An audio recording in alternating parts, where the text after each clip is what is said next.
Tribune Jalian Marlaxia sat at the bar, nursing his drink, while the usual crowd of cadets and civilians drank and sang the war songs of the Grand Coalition. He'd been a soldier in the Grand Coalition armies for almost 70 galactic years. He'd risen from the lowest rank to commanding a Kexarch of 100,000 troops. For his loyal service, he was promoted to Tribune and given the option to retire or his pick of assignments. The service was all he knew, so he took the offer to teach at the academy. He drank alone most of the time. Most cadets were too intimidated to talk to him outside class. His rank, experiences, or sheer size kept most cadets from speaking to him when he was off duty. Unlike most of the academy instructors, he was one of those mythical beings, a combat veteran of many wars. Most instructors had combat experience, but usually just one or two conflicts. As part of his interview with the academy commandant, his service record was reviewed. He was surprised by some of the details in it. After 70 years of combat service, it all blurred together. He'd fought in 22 wars, 642 major engagements, numerous skirmishes, and more than a few barroom brawls. He shrugged at the last one. He came up through the ranks and became an officer by battlefield commission. He wasn't an officer and an aristocrat like most of the cadets he taught. He was almost 3 meters tall and massively muscled, like all soldiers from Tralaxia. Numerous scars crisscrossed his entire body, especially his forearms and the curled horns on his head. So he was surprised when a cadet from the newest class approached him, pushed by his friends, of course. "Try Tribune Marlaxia," the young Kitterin stuttered. "Yes, cadet," he replied while trying to remember its name. Cadet Sen, sir," the young cadet answered. "Ah, yes? What can I do for you, cadet?" Jalian inquired. He tried to keep from smiling at how scared the Kitaran looked, ears flat, tail tucked between his legs, and barely able to look up at him. "Sir, if it's okay," the cadet asked, trying to overcome his nervousness.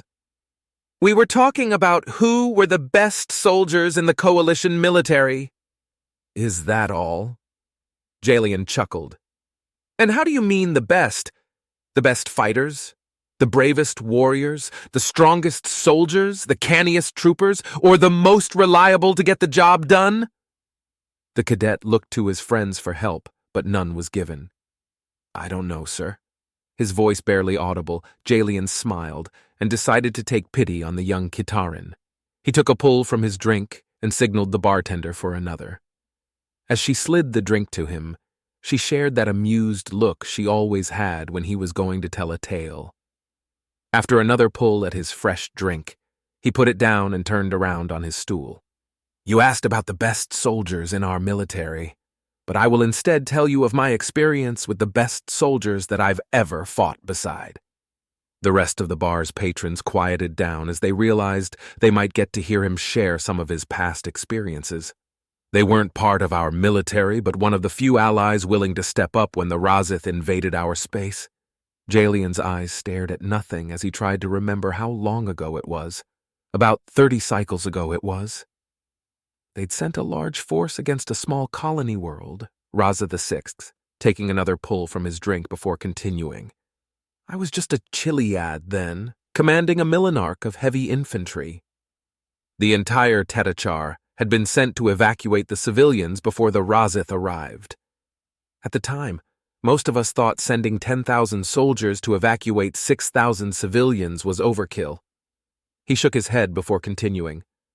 "But we hadn't met the Razith in combat before." Jalian looked around the room before continuing. "Cadets learn about the Razith in their 3rd year, so for the younger cadets and the civilians in the room, I better explain who the Razith were. The Razith were a species that originated from the fringe of the Zenectic sector, out on the galactic rim. That area had never been explored, being so far out. It was later found to have contained several sapient species, all conquered by the Razi.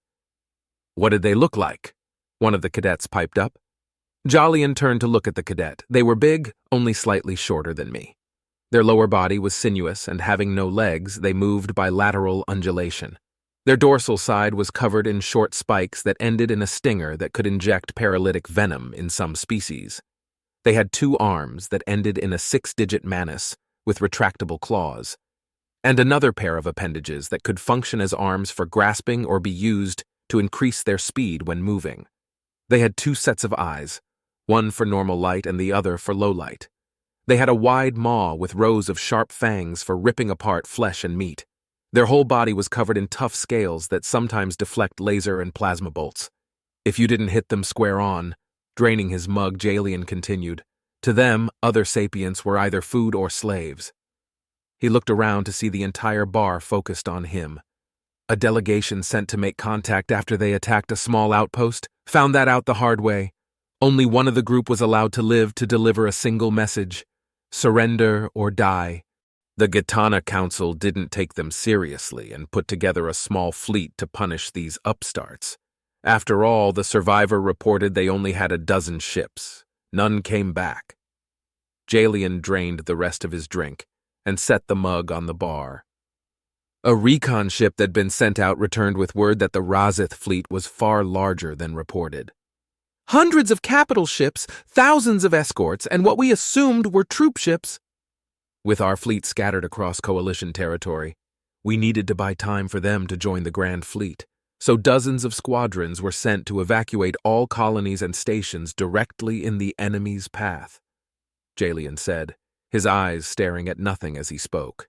We didn't know the Razi had also sent out their groups of raiders to seize any supplies they could, and in their case, the colonists were just another source of food. Jalian began to reach for his mug, remembering it was empty just before grasping it. So he was pleasantly surprised to find it full again. So our small fleet reached Razi VI and took orbit above the main settlement. A message had been sent for the colony to gather all their people in the main settlement and be evacuated from there. With none of our ships capable of atmospheric maneuvering, we were reduced to using shuttles and other smaller craft to load the colonists and their belongings. It would take some time to lift 6,000 colonists, their animals, and a few belongings to the ships in orbit. Jalian gave a small chuckle as he remembered the argument between the fleet commander and the Tetarch over the colonists' animals. He'd finally convinced the fleet commander that they were here to rescue the colonists and deny the Razi of supplies. Being carnivorous, the colonists' animals were a food supply for them and couldn't be left behind. He also pointed out that simply destroying them to the point of being inedible would take too long, agitate the colonists, and significantly slow down the evac time more than just taking the animals would. One of the older cadets spoke up. "Sir, are you okay?" Bringing Jalian back to the present. "I apologize, I was lost in a memory. Now where was I?" He thought out loud. "Ah, yes, the evacuation," he said. "We'd been at it for several centacs when we received word of hostile ships entering the system. The fleet commander took all but 2 destroyers to engage the enemy while we tried to speed up the evacuation, but you can only move so fast with the number of shuttles we had." Taking another pull of his drink, "Good thing it isn't very strong or I'd be under a table before I am done," he said to himself. My Tetarch conferred with the fleet commander, and a distress signal was sent out for more ships to assist in the effort. He was also informed of several ships heading for the planet's surface, most likely ground troops. The area around the settlement wasn't very defensible, so we moved the LZ to a nearby plateau and moved the rest of the colonists that way.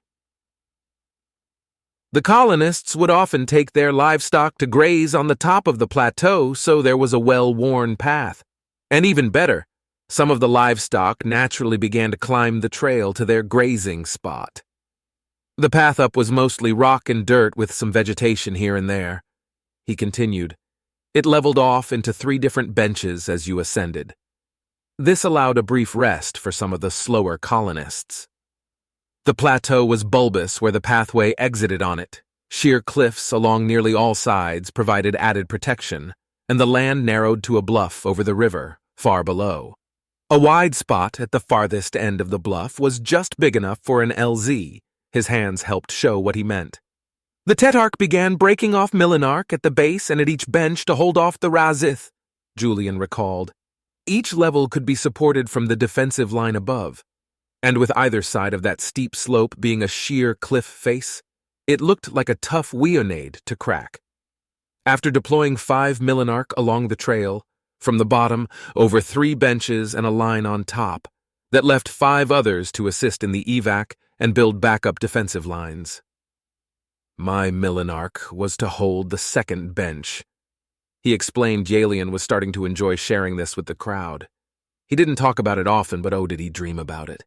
The nightmares weren't as frequent now, but every so often they'd plague his sleep. The sights, sounds, and smells of that desperate fight. The screams of the wounded and dying, feeling the battle slip out of his control. We got word from the fleet commander that his battle was going well, but neither side had an edge. Jalian said, "We also got some intel back from AI-controlled recon craft about the multiple formations of the enemy sacking and burning anything they came across and all heading our way." His throat getting dry, he took a drink from his mug and then continued. "We had our first contact with the Razi not long after that report. There were less than a Millenarch of them. We opened up as soon as they came into range and got the nasty surprise of finding out that their scales gave them some defense against laser and plasma fire. Here and there one went down, but nowhere near the numbers expected." His eyes took on a haunted look. "We hadn't even eliminated a quarter of them before they hit the first line of defense and rolled right over it. A favorite tactic was to grab one of our troopers with the lower set of appendages on the torso, entangle them, and then either bite into them, sting them with their tail, or simply rip them apart. I'd never seen such savagery, at least by that time of my life. By the time we drove them back, over half the first Millenarch were dead, dying, or seriously wounded. They'd also dragged a few poor bastards back with them, and we could hear their agonizing screams. The Tetarch sent some of the troopers from the plateau to remove the wounded and dying. The dead were piled up and incinerated with thermocharges." Taking another drink, he continued, "Normally we would try to give the appropriate fallen funerary services, but we didn't have the time, and we knew what happened to our dead. He also sent more troops to reinforce the first line." Jalian paused before adding, "It wasn't enough. We barely managed to fend off 2 more attacks and had to abandon the first line of defense." Jalian said, "And even more worrying were more and more Razi arriving on the field. It was becoming obvious that we couldn't hold them off forever. Evacuation was only about halfway done, and we'd already lost over a Millenarch of dead and wounded. Word also trickled down from above that Razi reinforcements had arrived to bolster their fleet." Jalian's eyes stared at the wall behind the cadets before he continued. "It wasn't going well for ships now, with 2 destroyed and 1 disabled. The Razi reinforcements also forced our transport ships to break orbit and flee from a pair of warships that approached them." Once again, Jalian's mind wandered as he remembered the hopelessness that engulfed those still on the ground. He shook off his thoughts and continued. "The next assault nearly destroyed what morale we had left. We found out the damn things could climb the rock walls. They were hitting us on every level and atop the plateau. It was no longer an organized battle, but a swirling mass of small groups fighting for their lives and to keep the Razi from the civilians." Jalian suppressed a shudder at the recalled fear of that chaos. And just when things seemed hopeless, they arrived. Taking a long pull of his drink and taking a moment to focus his thoughts, several people in the crowd asked the same question. Who? The entire crowd looked eager for the answer. "The humans!" Jalian gave a simple answer. At the crowd's bewilderment, he explained, "Yes, I know that for most of you, your only experience is with their traders and travelers. They don't look that tough, but you'd be surprised at how tough they truly are. And their military forces are downright scary. They aren't as big or strong as other soldiers in our armies, nor do they have any natural weapons or armor. What they do have are units that function just as well independently as they do in larger formations. Their troops are well-trained, disciplined, and brave to the point of idiocy." Jalian gave a slight smile as he remembered the elation that someone heard their call. "I learned later that they were just a small fleet passing through a nearby system but didn't hesitate to respond. Their half-dozen warships immediately attacked the Razi fleet in their flank and threw them into chaos. Their largest supply ship could land and take off from a planetary surface and had plenty of room to take the rest of us off the planet in one shot. But the plateau wasn't big enough to land on. but they solved the problem with human efficiency. Jalian continued. They set down on a nearby ridge and used the shuttles to ferry people and animals over to it. It was a far quicker process than going back and forth between a ship in orbit. But I'm getting ahead of myself. We were on the verge of being overrun when a noise I'd never heard before came from above and behind me. Humans in black body armor and firing projectile weapons were advancing down the path and firing into the mass of Razi fighters. And their weapons were far more effective than our energy-based weapons. They fired explosive-tipped projectiles that exploded on contact. This reduced the chance of a deflection to almost zero. Their shots just punched through Razith's scales like they weren't there. Jalian looked around the bar, seeing the crowd hung on his every word. With their help, we managed to not only repulse the Razith from the path and plateau, but also their dropships chased them back to the settlement. Jalian drained his mug again before continuing. I'd never seen a human up close before. They were bipedal and had a single pair of arms. After their leader removed her helmet, I also saw they had 2 eyes on the front of their face and 2 ears on the side of their head. Directly below and between their eyes was a single proboscis and a single mouth with small teeth. Most of them had some form of fur-like tufts on their head. The human commander came up to me, evidently familiar with our rank badges, and greeted me. I was effusive in my reply because they'd just saved our asses. Forgive me if I don't recall our exact conversation, but it has been a long time since that day. Jalian tried to recall as much of the convo as he could. She'd introduced herself as Captain Mendez of the United Terran Marines, and they thought they'd drop in to give a hand with these fucking Jabbas. One of the cadets asked, "What's a Jabba?" It was an insulting nickname for the Razith when I asked about it. She just called it a classical reference. They officially called them Gorgons. It refers to a creature from their ancient mythologies. Something to keep in mind. Humans are fond of humor and understating the difficulty or danger of a situation. They are also fond of calling things by nicknames, which could be good or bad. Human military personnel most of all.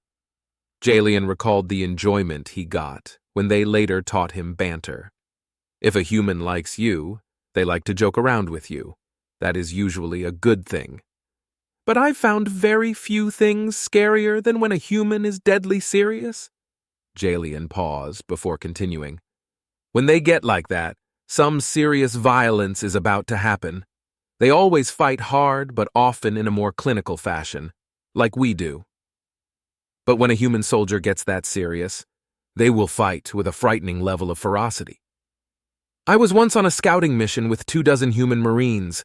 We were investigating why a Barkiri settlement stopped responding to hails. It turned out that Bagrati pirates had hit the settlement and killed or kidnapped the people to sell at the slave markets. Jalian could still remember the anger he felt at the scene.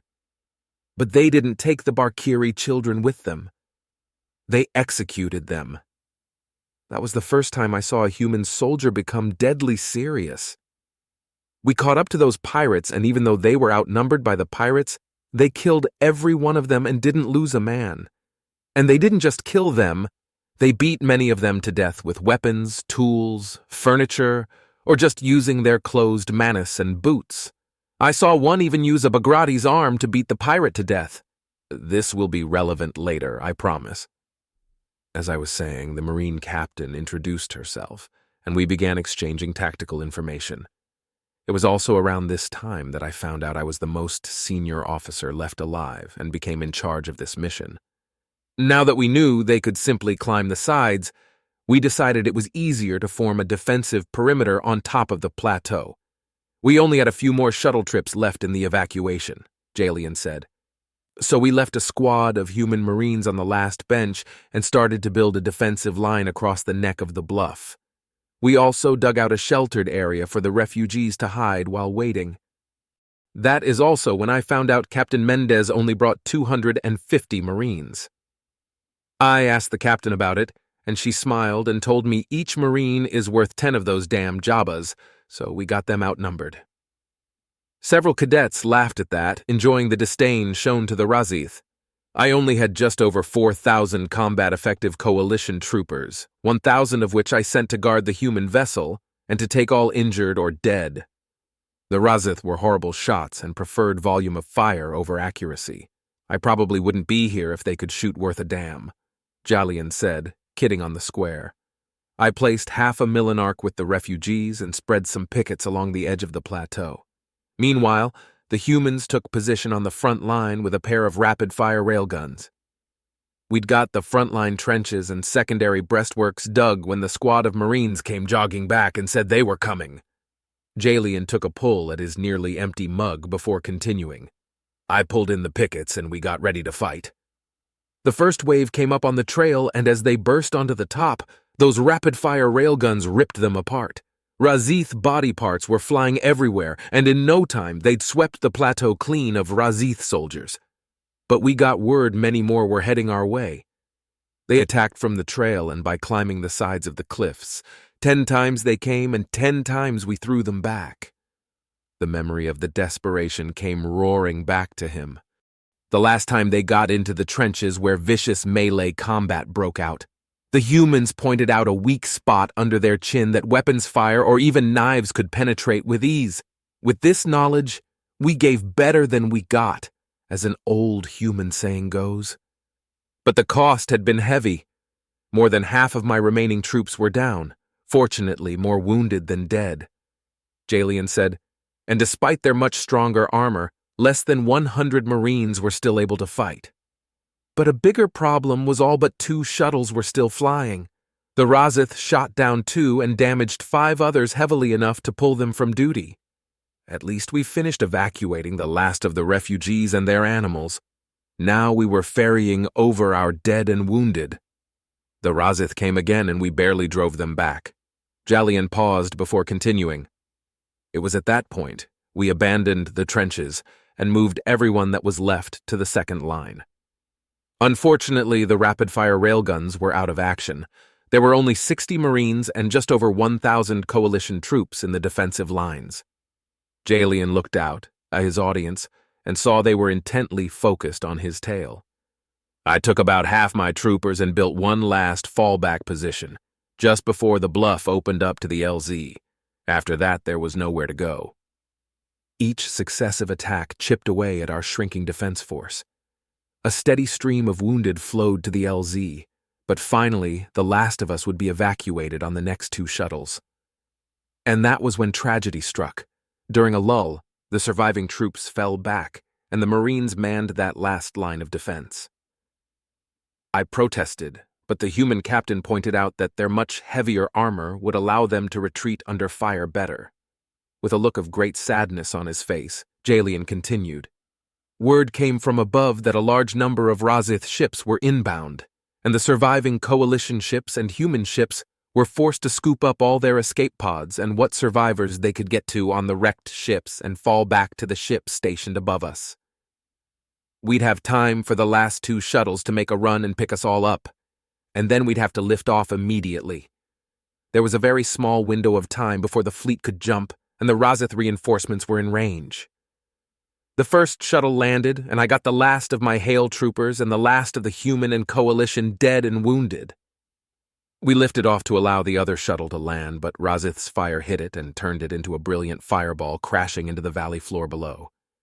32 Marines, including Captain Mendez, were still on the bluff below. They'd fallen back to the LZ with the Razith not far behind.